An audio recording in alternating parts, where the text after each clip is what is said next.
In the hope for money, in the hope for success, we end up chasing the wrong things and we make a mess. We end up with less than we started with, end up with more issues than we bargained for. Whilst climbing that ladder and that stairway, we forget why we started climbing in the first place. Once, the king of Bhutan was asked by an interviewer what the GDP of Bhutan was. He was surprised and shocked.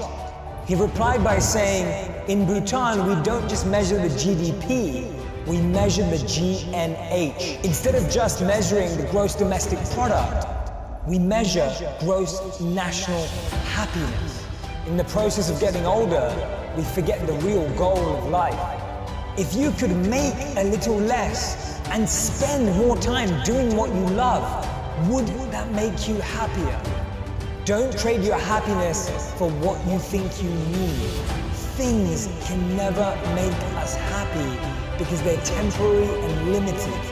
But experiences can last forever. Too many people are working hard on things they don't love, to spend money they don't have, to buy things they don't need, to impress people they don't like.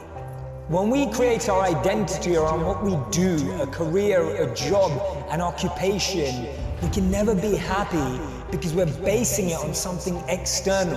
But when we create an identity around who we are and what we want to be and become, then anything is possible. And remember, we become successful by what we get, but we become happy by what we give. Don't get the two confused.